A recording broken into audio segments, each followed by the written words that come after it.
Hello, my name is Bailey Dickman, and this semester I worked with the Center for Improving Youth Justice, and I've had writer's block almost the whole time. That may not sound huge, being that I had been assigned to resource development, but I often found myself lacking in the focused, positive, productive mindset that every piece of career advice tells you that you must have, lest your employer notice and promptly cast you out into the freezing cold, or something similarly catastrophic. Usually, I go to UNH's library every day, classes or no. I use the library as a sort of office to separate my working and living spaces, which in turn helps me mentally transition between working and relaxation. My internship was the first experience of properly working from home, but since I've had to do some form of homework for the 15 years I've spent at school, I assumed it would be as easy as my mid-morning walk to my campus library. In some sense, it was. It's just that the walk to my campus library is uphill both ways, literally. That is to say, working from home was not as easy an adjustment as I thought it would be. My primary project changed significantly from resource development to writing data snapshots and issue briefs, but I wasn't getting my expected experience of waking up, quickly and seamlessly transitioning into my working environment, and instantly becoming productive. That's frustrating to me because I love writing in both my personal and professional life. It usually comes pretty easy. But I, like many people, especially college students, like to sleep.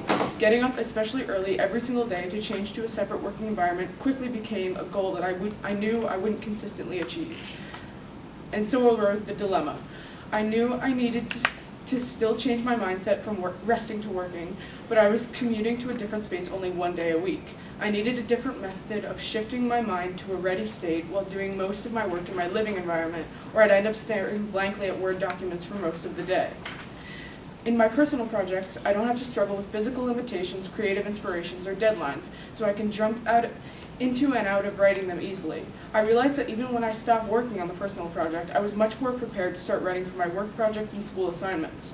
Starting my day with my personal writing projects had the effect that I usually got from changing spaces, a way to mentally walk to the library.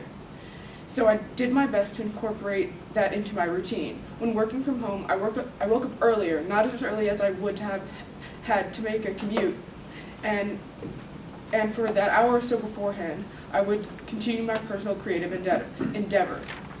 When my internship started for the day, it was easy for me to stop while still giving me a positive and productive time to mentally shift from resting, not writing mode, to working writing mode.